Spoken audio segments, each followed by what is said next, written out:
Hello, everybody. Welcome to Webinar Wednesday. My name is Martin Lovers. I'm the Chief Trend Watcher of Supply Chain Media. I'm also the Editor-in-Chief of Supply Chain Movement. That's the quarterly magazine, but also a bi-weekly newsletter and a lot of stuff and news every day. And last but not least, I'm also the architect of the IT subway map, visualizing all the major supply chain software vendors in Europe.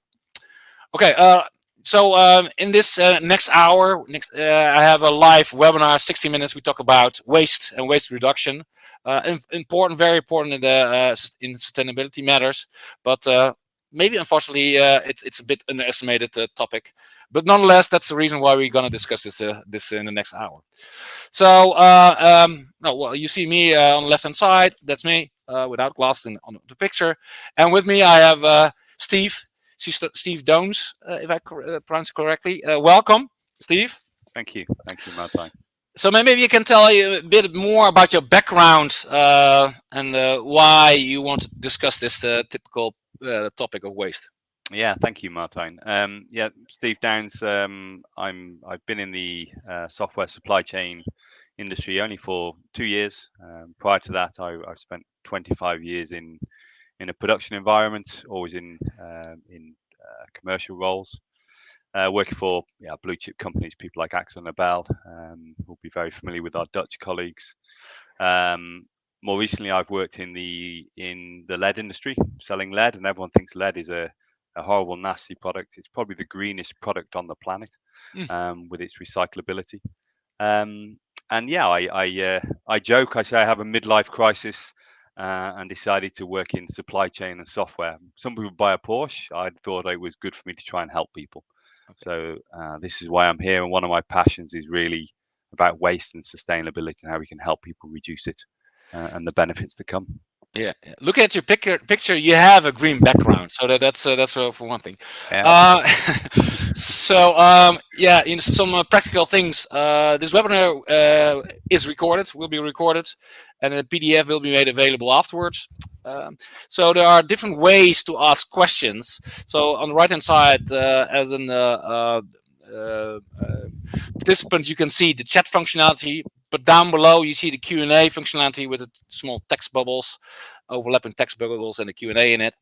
If you have questions for Steve or me, please use the Q&A functionality on the right-hand side.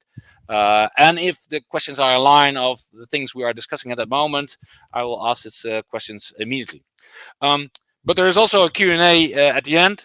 And if you want to have a further discussion with us, you can join us at the lounge right after the 60 minutes. So you will be sitting at table 1, and you can talk to Steve and myself. All right.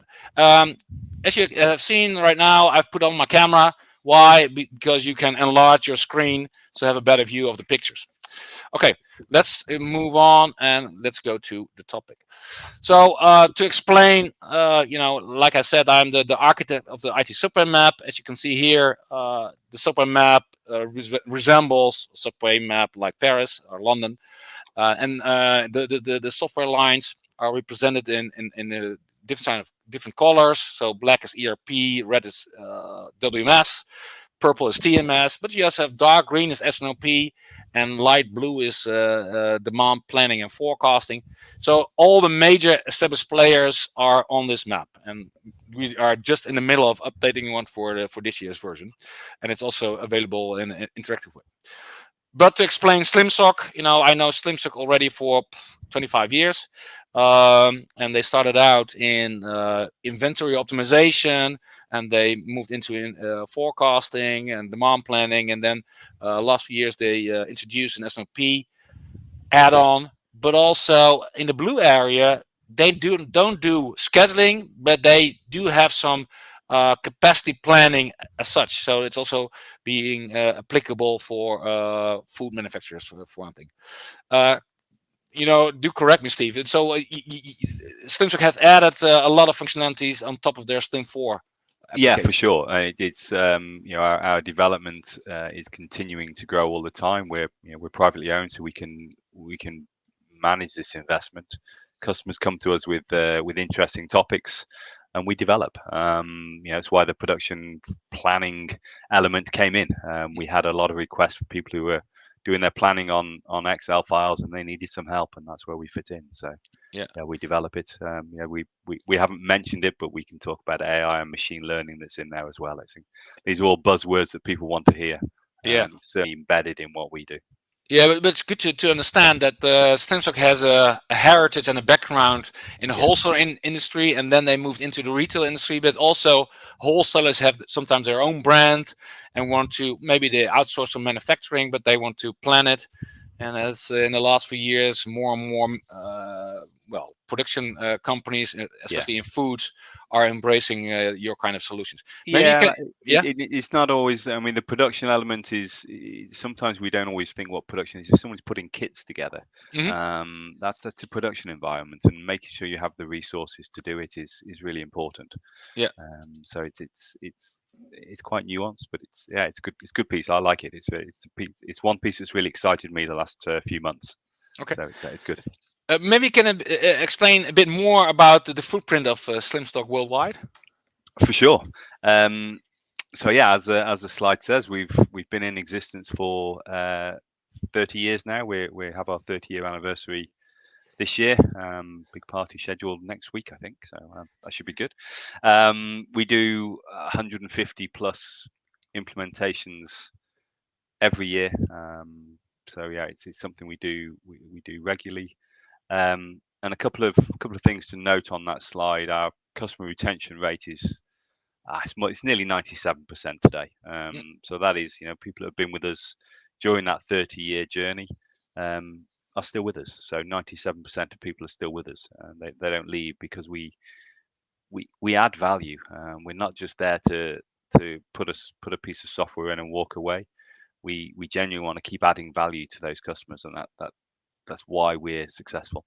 Yeah. And I think the slide for me is slightly out of date, Martijn. I think we're now in over 60 countries, and offices in 23 of them. So yeah, I don't know where everyone is on this call, but hopefully we cover those countries anyway. So it's we're here. So I know that Slimstock has developed a lot of knowledge, and they also published a book on S&OP recently. So I hope you've read it, Martijn. Yeah. Not back to back, but I have it, and I read parts of it. But it's good that you are investing a lot in knowledge management and developing this kind of knowledge. Yeah. All right. For sure. Okay, we're going to talk about waste, and what you see here is an interesting overview. What CEOs of Fortune 500 companies are talking about in their quarterly earning calls with analysts. And before COVID, CEOs and CFOs didn't talk about supply chain, but as of 2020, this overview has been created every quarter, and it's quite interesting to see. If you put in an animation, you will see that supply chain from lower left to upper right is moving up. So basically, what this overview is saying, to the right, those are the topics the CEOs are talking about with analysts, in Wall Street analyst calls, etc. And you see it by quarter, and it's a log scale. So the topics on the right are very hot, and basically you see supply chain still on the right, and that has been since 2020. And sustainability has been on the right hand side. So basically, these two elements are very important. But talk about waste. Waste as a phrase is not on it, Steve. No, and it gets lost in the sustainability picture. Most of the large companies may even have a sustainability officer who's focused on sustainability, but they're looking at their carbon footprint. They're looking at how they can maybe do some things efficiently, or planting some trees to make themselves sustainable, which is great. But waste gets forgotten. It gets forgotten, and I know we're going to touch on some numbers. The numbers I find quite scary in terms of what waste is. So I think it should be on there. It's wrapped up in that sustainability piece. Yeah. And maybe that's also the reason why we do this kind of webinar, talk about waste specifically. But you know, a few quarters earlier, CEOs were talking about a lot of inventory were stuck in warehouses because you Yeah. know 2 years ago we were in shortages, and then after COVID, manufacturing companies are producing again, and especially in America, we went from just in time to just in case, and that green lighted all the buyers to buy as much as they could get. Raw materials, spare parts, any products, and as a result, we see right now all over the world, all the warehouses are stuck, full with all kind of inventory, and most of the time it's the wrong inventory. It's the So wrong inventory, and then you have you have these um, regular frequent sort of supply chain issues. You have the issues in the Red Sea. You have the issues in Baltimore. yeah, And the phrase I use for supply chain problems, the only certainty we have moving forwards is uncertainty. yeah, Because there will be the next crisis around the corner. So getting control of your supply chain is so important. And that it'll have a strong impact on waste and sustainability if you can take control of it. yeah. But that shouldn't be the reason to stuff your warehouses with all kind of products, No, probably the wrong ones. Okay, you mentioned briefly the numbers of waste. Can you tell a bit more about these kind of numbers? I can. Thank you. So some of these numbers are taken from an Avery Dennison report. It's about 18 months old now, but it's still relevant. So 8% of all stock globally, which is 163 billion, I think, are the numbers, ends up as waste, whatever waste that might be. Yeah, And the two of the worst or best, however you want to be on that league table for waste, are the beauty sector, and there's good reasons for that. They cannot have a promotion and not have enough of those goods for them, so they overproduce, for sure. And then the other point of that is, if you are a high-end brand in the beauty sector, you don't want your products that haven't sold ending up on the marketplace, so they actually get destroyed. So waste is huge in the beauty sector. Food, we all know about food, and I can talk to anybody that's ever been retail shopping for food. You always look for the freshest, nicest looking vegetables. You always look for the longest lead time on your milk or your bread, and eat it typically long before it's out of date. So we are, as consumers, we feed into the perishing of goods. And you've already mentioned, Martijn, just generally, how do you make sure there's enough stock on the shelves for people to buy? We overproduce, we overstock. So there is this balance to be had, and people need help, yeah, because and the reason that CEOs, I think, are talking about it today, is that number at the bottom.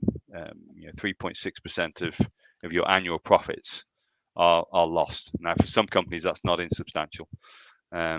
Just thrown away, wasted, which is and I think that the other scary point on there is that with those losses that the CEOs are seeing, they're not investing in technology. I think the same report talks of 4% of the annual budget is going into supply chain technology, which mm. for me doesn't make sense.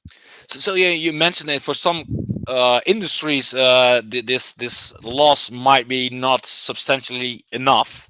Hmm. But looking at the beauty sector, I think it's shameful that a lot of this overproduction will be burned, or in landfill, even worse. Yeah.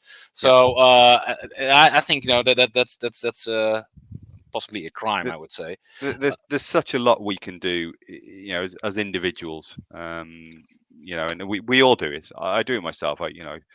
I must say I don't shop very often, but when I do go and buy the milk, I look for the one with the longest shelf life, and then Yeah, my children drink it in 3 hours once I get home. yeah, So why do I need it with a long shelf life? So we just do it. It's natural. It's inbuilt in us, but we need to find a way of making it better. yeah. So from an industry perspective, and we'll dig into these. But Yeah, yeah, but yeah. yeah, But there's Sticking to these numbers, I think in the last quarters we have seen that the margins of well-known CPG brands have gone down, and even the luxury good industry is being hit by higher inflation and consumers buying less luxury products and more white label brands or whatever you call it from retail stores. So the whole industry is under pressure with Yeah, inflation and lower margins. But inflation. then again, here's the way out. Looking at these numbers, if we take out these numbers, they are up again on the previous numbers they had before. Yeah, yeah. Yeah, So there's definitely uncertainty out there in terms of what we're doing as consumers. So we need to use as much knowledge and data around us to help these things. AI solutions are out there, yeah, yeah. and yet waste is still an issue. Yeah, and now, of course, in the retail stores, when you have a limited shelf life, you get a discount.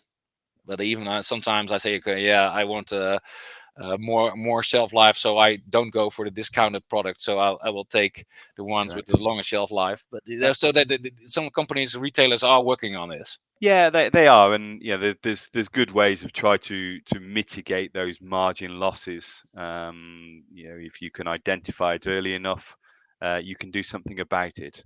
So you mitigate your loss. You maybe mitigate the waste, but you don't have the full price sell through. Yeah, So yeah, there's people that have the visibility are able to try and help and yeah, reduce that waste, yeah, but it's still too high. It's still yeah, too high, and it's visible on most companies' accounts yeah. because they have to declare it, and you can see what those numbers are, and yeah, they're high. They're high in every company. So tell me about the impact of waste. So where do we find it? Yeah, I think the impact of waste. Why does it impact companies? Why should we care? Why should the people on this call care about waste? Hmm. Um, Three things for me. The opportunity is an interesting one. So we've talked about 8% of inventory being lost. I don't know what value that is for each of the companies on this call, but what would you do with that 8% if you didn't waste it and you used it for correct sales? Could you sell more? Could you grow your business as a result? So Hmm. I think opportunity lost is ah, it's frustrating. Um, Margin, we talk about margin and the impact on the bottom line. Cash is tied up. You've got that cash tied up in slow moving or dead stock. As we've said before, maybe you spot it early enough and discount it, but it's still adding a cost to you. So waste is hitting your bottom line. Um, and we talked about waste and sustainability. The world has limited resources. Some countries better than others of doing the recycling, but we shouldn't have to. I think is my view. Um, we should care about the world we live in. Um, Companies talk about sustainability, but they still allow the waste to happen, Yeah, and allowing the waste to happen doesn't support that sustainability message yeah, for me. So those are if you can really truly get hold of your sustainability, I think it makes you more. Um, it gives you a better sales pitch to your potential customers that you are truly sustainable because people do care. yeah. Yeah, and you mentioned, a lot of companies are looking at carbon emission reduction. That's good. Yeah, That is should. But next to that, the waste itself is also something as waste part of sustainability goals. waste comes in many forms, Yeah, and uh, it's an argument I've had more than once whether there are 7 or 8 different forms of waste. I will talk about 8 yeah, yeah, later today, but yeah, it's there in everything we do, and it's surprising where that waste is coming from. And it's surprising how easy some of it is to deal with if we just think about it and focus. yeah, yeah. And I had a webinar last year, and we talked about sustainability, and American speakers were talking about landfill. and they didn't know we don't have any landfill in the Netherlands anymore. That's and in a lot of countries around the world that's still common, and that's Yeah, surprising to me, and it's yeah, surprising for them that it's not common anymore in Europe to a large yeah. extent. We still ship waste Waste. out of Europe. Yeah, Goes into typically third world countries, which again has its own morality issues. yeah, That's just moving the problem around. So we yeah, need to deal with it. We need to deal with it, not create waste. yeah, Yeah, yeah. yeah, And maybe the talk about the pains and the financial pains. So and yeah, that should talk. yeah. The financial waste. This is it, and I know you and I have discussed this, Martin. I say every euro you lose in waste, you actually lose twice Yeah, because um it costs you double. You throw your euro away, but then you could have spent it elsewhere. yeah, Um, and then you've got the time of dealing with it. You've got the effort of dealing with it. There could be other costs to actually dispose of it. So waste in itself, as an actual product, maybe I've underestimated it, and you lose it twice. It could be more than that, yeah, because you've not only lost your opportunity, you not only lost your margin, you then have to pay to dispose of products as well. So it's painful. It hits that bottom line. Your EBIT is impacted. So yeah, CEOs are talking about it. Senior people do want to understand how they can improve their EBIT. Margins are tight today. so basically, yeah, if you have say you have 12 inventory planners and 8% is waste. So one out of your planners is a total waste, because this person is and not he or she personally responsible, but if you They're, take it into account, they're just uh, creating waste. yeah, this one person out of 12 is creating waste. So Yeah. even this person is a waste Yes. of time and money and energy. Yeah, and then you've got the other, at least one of the other 11 are dealing with that waste. Yeah, So yeah, it's a big problem. But I think worst of all, and the worst thing for me, is it is avoidable. yeah, It is avoidable, if we just focus on the right things in the right areas. yeah. So the loss of revenue. So yeah, I mentioned. So there's Yeah, a revenue loss.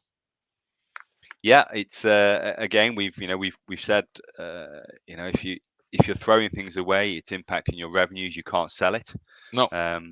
So again, if you bought the right products, you'd be able to sell it. So you're not only not increasing your revenue, you're also preventing growth. Um, so yeah, companies want to grow.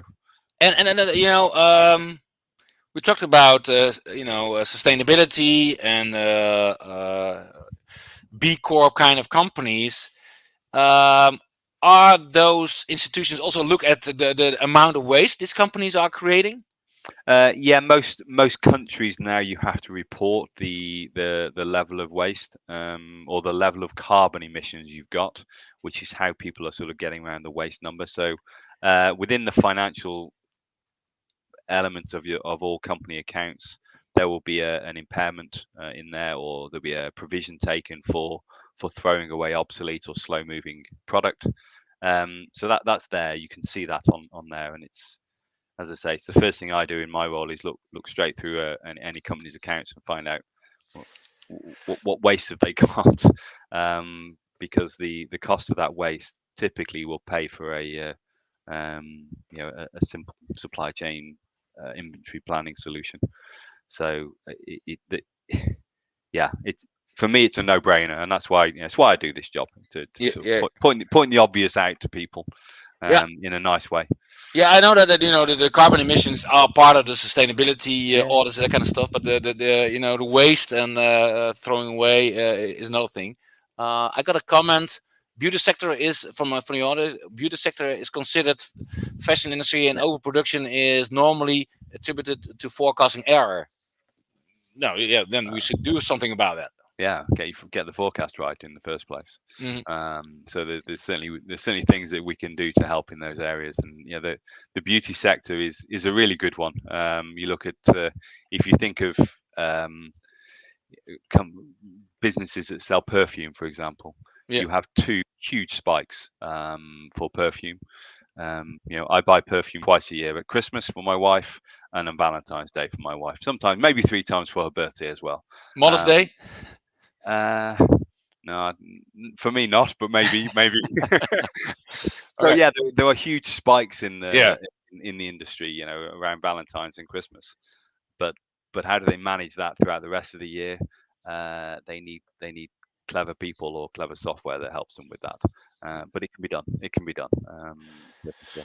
Okay, you mentioned already, you have different kind of types of waste. Maybe you can mention these, and then we'll go through them one by one. Yeah, no problems at all. So I think from if we start top right and transport, we talked about it already in terms of carbon emissions and Yeah. unnecessary transport routes. So if you're delivering goods that don't need delivering because they're surplus to requirements, that's waste. Hmm. But then you also have the emissions, the carbon. Those can be deliveries externally, so coming from suppliers. They can be internally. So if you're moving boxes around a warehouse because they're in the wrong place because your warehouse is overstocked. If you move them from one place to another, then back again, it's just extra transport, extra movements that you don't need. Hmm. Um, Thinking about inventory that's on there, yeah, we've talked about this a little bit already. With having that excess inventory levels, just ties up capital, Yeah. um, which is complete waste. Uh, what else we got on there? Waiting. So yeah, the poor process flow. Yeah, how many times you sit there and you wait for something to happen? You're waiting for a delivery to arrive. You're waiting for the box to be transported from one side to the other. It's just creating inefficiencies. Maybe inefficiencies is sometimes is a better word, but it's waste. It is Yeah. waste. Yeah, Um, and if you go into factories, stuff are waiting, and that's inventory, uh, in transit within the factory. That's also most of the times a lot of waste. yeah, correct. Yeah. Yeah.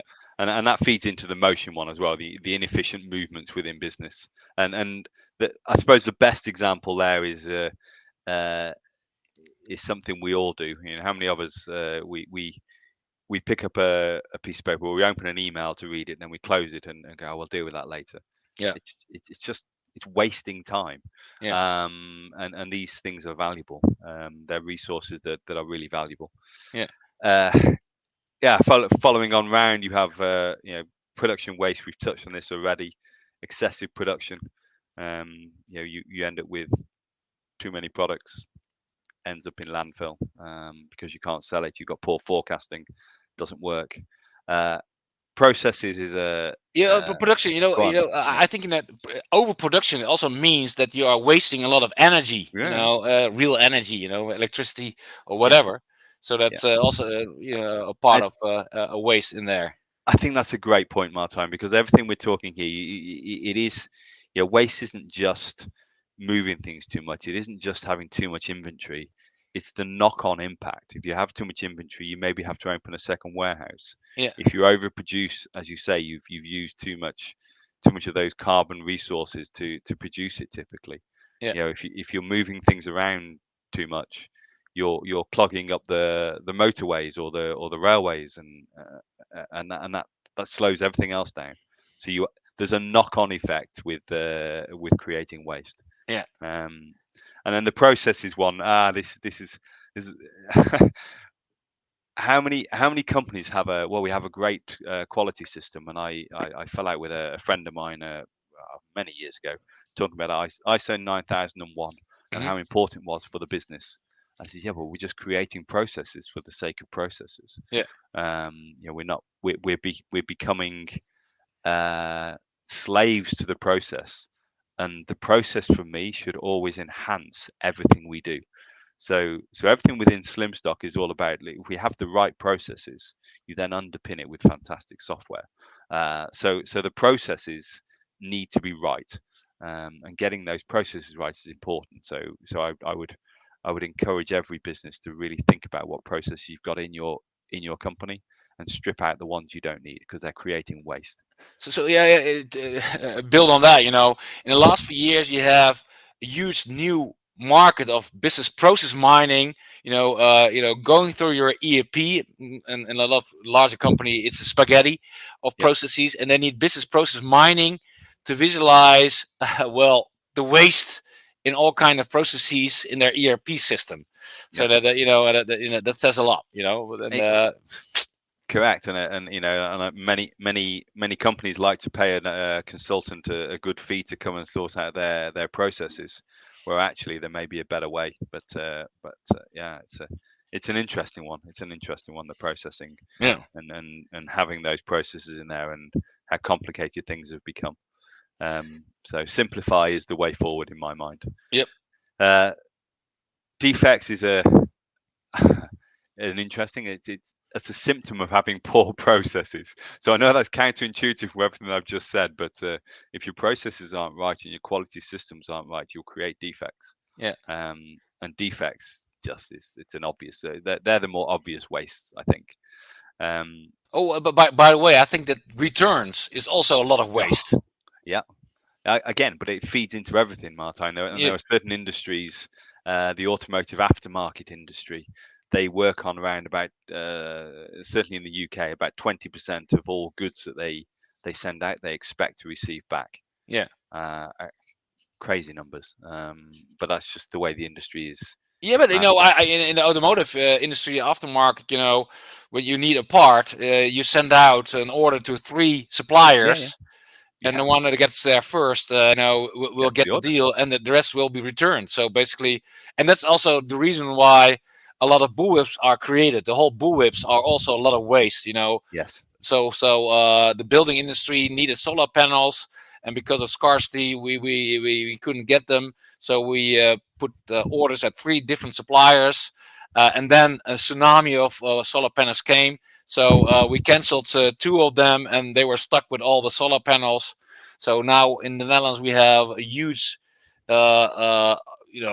inventory at the wholesale area of solar panels, heat pumps, etc. And that's a lot of waste.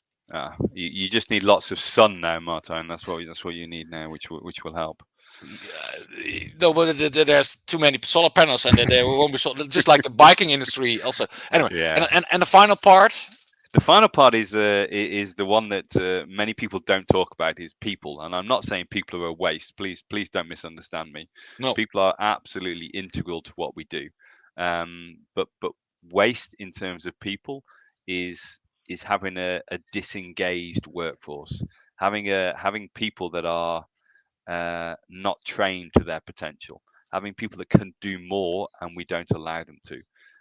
There was uh, a poll or survey done by Gallup, and they found that only 23% of employees were engaged. This is a whole different topic, which I'm equally passionate about. But it has been proven that engaged employees are better for business. yeah, So if you have an engagement, um, if you have an engaged workforce, you will be more profitable, because they will care, and they will care about the waste. They will care about the processes. They will care about defects. yeah. So not utilizing your people and not training your people is a huge waste. It's a waste of them as a resource. And I think a lot of companies, and I've been working at a few companies. A lot of companies are wasting the time of their people with, Yeah. too many meetings, and unnecessary meetings, or let people attend meetings they shouldn't be attending. Yeah, and I think the COVID situation made that worse. Everyone, a lot of people work from home, so then you create Teams groups, and so everyone gets invited to every meeting. They don't need to be there because it's easy. You're sat on Teams. Yeah. Oh, but let's get back to the supply chain, because we can go on in the corporate environment about this kind of Yeah, waste. But let's take to supply chain and producing and selling goods. So can you give some examples of waste and how to deal with that?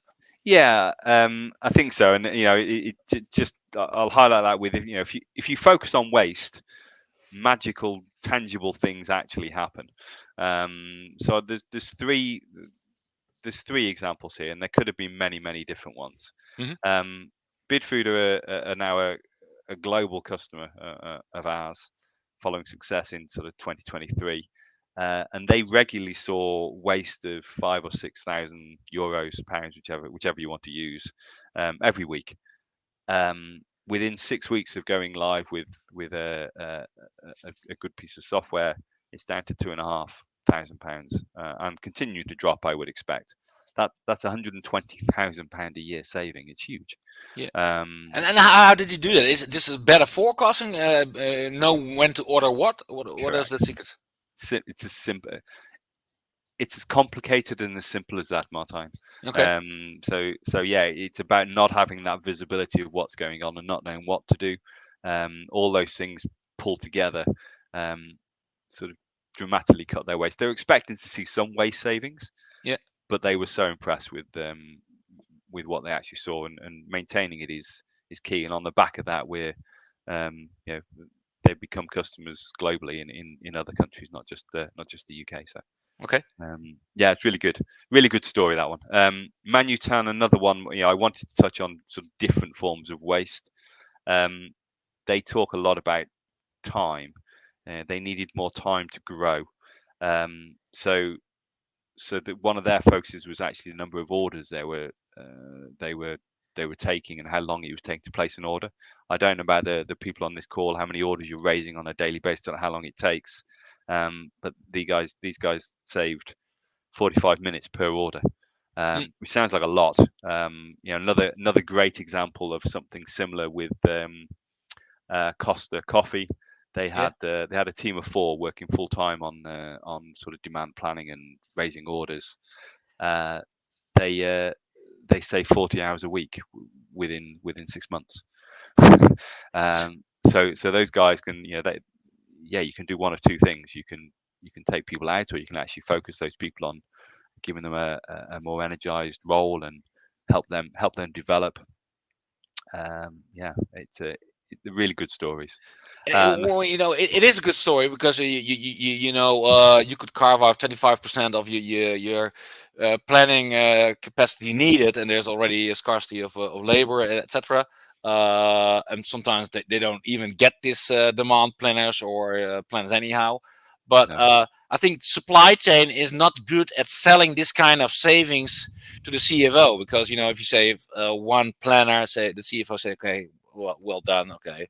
But if you translate it into working capital, then you get your investment or your request to invest this kind of technology way better. Yeah, 100%, 100%. And this is the role that I try and do on a daily basis, is understanding what is driving the business, what's important for the business. Is it the actual figure of waste that we're talking about, like with Bidfood? Is it time that they're worried about and efficiency, as with Manutan, or is it they just need to cut their waste, but not and actually reduce their stock, which is what SAS, that's what they did. So they reduced their stock but cut waste as well. So the savings there are not just on the waste; it's the warehouse space, it's the movements, it's everything. So there's a lot of things in there, and I think the final point with Manutan on this one, they actually increased their availability. So they reduced their number of orders, but then they also increased their availability by sort of 5 percentage points in the first year. So they were spending less time placing orders, but they were ordering the right things, and that's really important. So the waste is just taken away in all areas of the business for doing the right things. So if you look at companies, and I just published an article. The company has a human body with all kind of business functions. So the commercial is the right leg, supply chain is the left leg, and the finance is the head, etc. But talking about the company as a human body, we have a lot of obese obese companies with way too much stock, way too much, and the wrong ones. So basically, they are obese. So that's how to address. And then we talk about agility. We have to be agile and flexible. But look at this.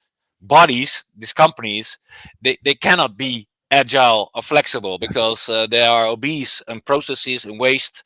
So that's also maybe an analogy.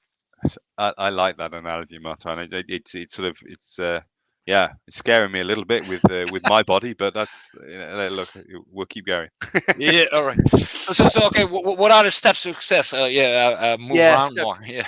steps to success. So I think there are there's three with a fourth. So we need to make sure we've talked about visibility, we've talked about collaboration, and we've talked about the people. And I think if you get those three things right, it enables you to really keep targeting waste. Waste is a moving target; it will never stand still. So the continuous improvement is essential. So yeah, if I can, I'd like to talk a little bit about each one of Yep. these points. Um, visibility. How do businesses operate today without visibility? They can't see what's happening today, let alone tomorrow. So how do you see that waste coming? So companies are making decisions without the right insight. You're almost guessing at what the answer could be. So you're going to create waste. You just are. Hmm. Is there a solution to visibility? For sure. Have a solution that enables you to, as we talked about on the previous slides with companies that have done it. They can manage their complete assortment with fewer resources. They manage it by exception only. Hmm. Um, yeah, and then you end up with um, forecasting being far more robust. It will feed into sales and operational planning, which I know you mentioned at the start, Martin. I know I promised I wouldn't, but it is important. Sales and operational planning, getting that visibility of everything, mashing it all together, which feeds into the collaboration piece. So if you collaborate internally, you can start to make some small gains. Yep. Um, but but I think more than that, if we think holistically of any supply chain and any where waste could be, that waste, I think we have a responsibility to our suppliers and to our customers. So if we collaborate with our suppliers, if we give them better forecasts of what we want, they're going to create less waste. Yeah. They're going to send less product to you that's wasteful. So that collaboration piece is really important. If you then collaborate with your customers will give you better forecasts. Yeah. So it just filters through the whole system and strips waste out. It's Yeah, it's really impactful. It really is. I mean, the whole supply chain with good collaboration can do so much more, but with much less. Yeah, and I know I interviewed Professor Howley of Stanford. I think it was 15 years ago, and he mentioned to me the only way to prevent these bullwhip effects. So some minor disturbances in demand will only enlarge upstream, and it goes the same with pricing downstream, etc. The Yeah, only way to deal with that is share your forecast with the whole supply chain instantly. yeah, And maybe 15 years ago we couldn't arrange it, but by now we could easily share our forecast, maybe not on an SKU level but on a higher level, on a product group level, whatever. We can yeah, share it to our suppliers, and they can share it to their suppliers, etc. So I think it's strange that the retailers and the FGD of this world are not willing to share this kind of data, and we get these huge bullwhips, and that's only leading to lower margin and a lot of waste. yeah. And I think if I look at my history in of working in a manufacturing environment for many years, that if I gave a good forecast to our production guys, and it wasn't always good. Let's be honest. I'm in sales, and it's not always a good forecast, but it's a forecast, and it gives them something to work on. If you give them nothing, they're just open in a black box and they have no idea. And likewise, if you collaborate with your customers, I was always able to get forecasts off my customers, because you're interested in their business, you're collaborating, you're helping them, Yeah. you're showing them the benefits. If you give me a forecast, I can then help you by making sure that your products are sort of at the forefront of what we do. So that collaboration piece really does strip waste out, and it's many And I companies don't do it well. no, what I've seen, in the last few years, there was a lot of scarcity, and sometimes, you need dual sourcing.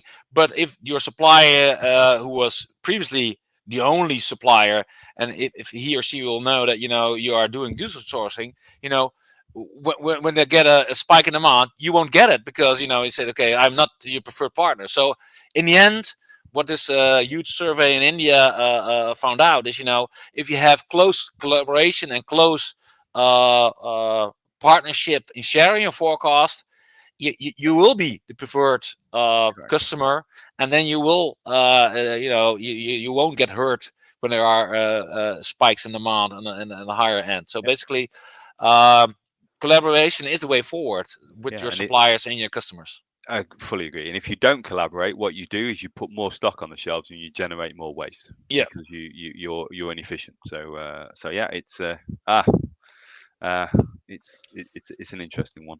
yeah. And then the second to last piece on there is the in terms of the people. Um, there was a recent report done, and I didn't write down where it come from, but they found that human error accounted for 10.9% of all food waste, Mm, which tells you that we get things wrong. We know that, yeah. and it is avoidable. It's avoidable by having an engaged and a trained workforce.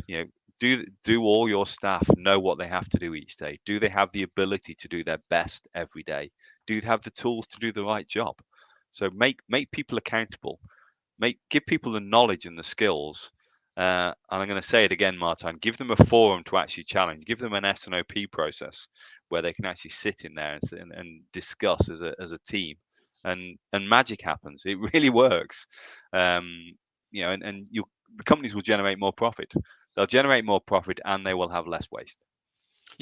Talking about knowledge and skills, and training, Hmm. a lot of even well-known companies, they have other kind of leakage of their employees. So they have a huge challenge in employee retention.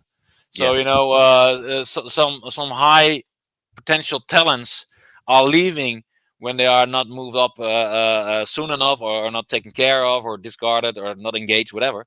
So yeah. there's also and that's again an HR topic, yes, but then again, it's also waste because we there's leaks over there. Yeah, yeah, and it's costly to replace people. And Yeah, was it Branson. Richard Branson said, didn't he? If what happens if we train our people and they leave? And he responded by saying, well, what happens if we don't train Yeah. them? Which I think is really scary. So yeah, it's people. Is maybe that's another topic we can cover on another webinar, Martin. But then leads us into the final point on there, the continuous improvement part. And I'm gonna take a sporting analogy of Novak Djokovic, the well-known tennis star. For those Hmm. um, who do or don't know him, he trains every day. He's the best in the world, been the best in the world for a long time, but he still trains every day. And why does he do that? Because it's relatively easy to go from to be 60 to 95%. To get good is okay. It takes a little bit of hard work for sure, and you have to train a little bit. But to get from 95% to 99% is really, really hard, and typically really expensive. So someone like Djokovic needs to stay at 99% all the time, because everyone's gunning for him. Yeah. So he trains really, really hard. He probably trains harder than everybody else. And it's the same with the continuous improvement piece. It's really hard to have 99.9% availability on every product all the time. It's also really expensive. Yeah. So you have to pick your battles. You have to really choose which are the areas we're going to focus on. Which are the areas of waste in this case, which we're talking about, we're going to focus on, and how do we mitigate those? Get your processes right, train your people, collaborate, and then keep moving it, because waste, as I've said, is a movable feast. Where it is today, it'll be somewhere else tomorrow. So we need to keep chasing it and keep improving. But yeah, and then those small, if you can take your waste piece from 95 to 96%, those small increments will add huge pieces to your bottom line. Yeah. And that's what this is all about, I think. Yeah. Maybe I should mention that. In S&OP, one part of your S&OP is also the first phase is your product review, and Yep. a lot of companies, they see their SKUs, the number of SKUs growing and growing and growing. So, portfolio rationalization is also cutting waste. So Yeah. you get rid of your CC articles that non-moving SKUs. So that's also big part of it. And I see the first step of S&OP, your product review, is the most disregarded step in S&OP processes. I think. Yeah, you're probably right. Martijn. And another thing is, not to stick on the S&OP, I had a discussion with the previous webinar with Slimstock about S&OP. Most of the times it's a monthly cycle, and in the end of the month you have gone through 4 steps. But how often are you looking back? Have we done a good job last month? And another thing, the adherence to plan. Okay, we plan stuff. Did we stick to that, or Yep. did we change production orders, etc.? Yeah, I think having a robust process in place, and then having some a piece of software that underpins it and supports that is really important. Interestingly, the S&OP topic was one of the reasons I ended up at Slimstock, to be fair. Okay. So yeah. All right. What I show here is 2 years ago, McKinsey started writing about business ecosystem, and a month later, Gartner picked it up and was writing about supply chain ecosystem. And then in June 2 years ago, I tried Google to find pictures about ecosystem. I couldn't find anything useful, so there was no visualization. If you Google for pictures, there was no visualization about ecosystem. You see ants or whatever, but not business ecosystem. So then I decided to create my own visualization of an ecosystem. So this is what the ecosystem of household products, cleaning products, like from the P&Gs, the Reckitt, and the Unilevers of this world, it looks like. You have your brand manufacturers, and then from upper left to lower right, the supply chain flows. So you have your brand manufacturers, your wholesales, and then it goes to the supermarket and all kind of different customer segments, but also in hospitals and hotels and offices, etc. So basically, this is the whole visualization of an ecosystem. But also, you have your third party in the gray area. You have your banks, investors, the Nielsen's of this world, social media, governments, and NGOs. So that this actually is a stakeholder visualization of your ecosystem, your supply chain, or whatever, and Yeah, also and the flows. I really like this, Martijn, because it gives you a really, I don't want to say simple, it's not simple, but it gives you an easy to understand visual view of how products move and how things get from A to B, and you can see the opportunities in there for waste. Yeah, It's just every single one of those touch points is an opportunity for waste. yeah, And I don't say that in a good way, but you can visualize it really nicely. And then the other thing we talked about today is collaboration. How many opportunities for collaboration are there within this ecosystem? It's just there's tens, 20s, just in that simple ecosystem you put there, and I think it's really nice. It's a really great piece of work. But the opportunities for where those waste could be, they're in there. Is it the goods moving? Is it the financial waste? Is it yeah the the transactional waste? People, time, all moving in different places. It's and good. I think that every entity mentioned here on this ecosystem can do this analysis, because you have reimbursement of things or whatever defects or that kind of stuff. But Yeah, also when you look down, you see recycling companies. So we have to recycle more and more and more, and that's good. You mentioned lead. You said this most yeah. most Most recycled, or recycled product on the planet. Yeah, okay. So yeah, that's a good point. And so each of these entities should consider their waste and look around yes. what this company could do, or organization.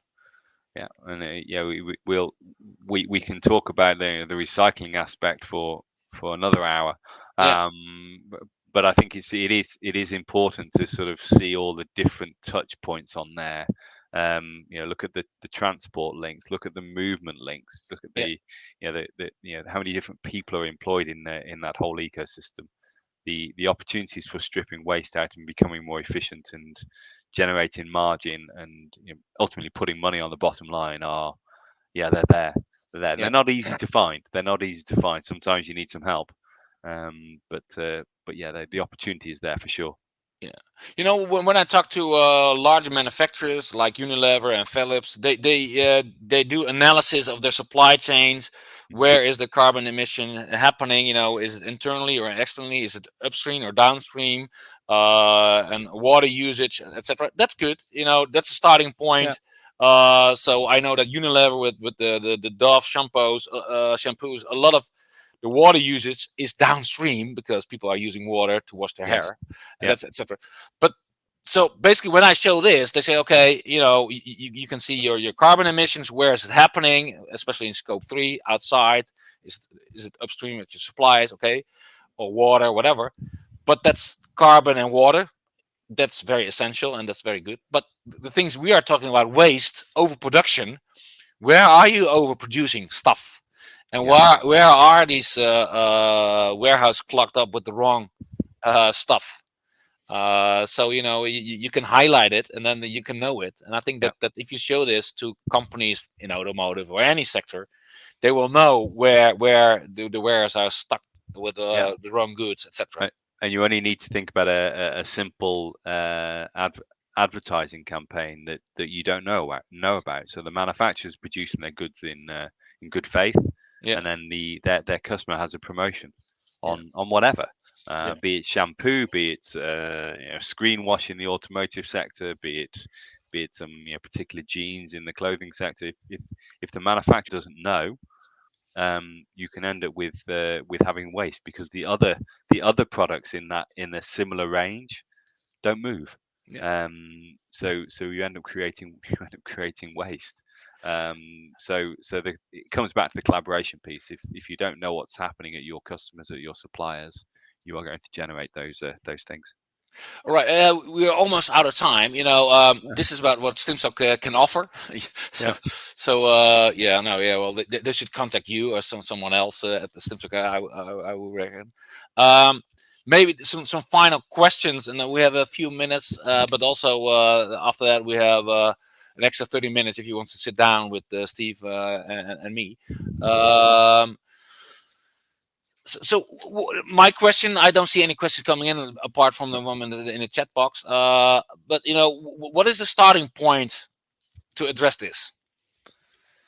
the simplest starting point, Martijn, is to get in touch with us, and we'll come and help you with understanding what your processes are today, give you the visibility, and sort of we also have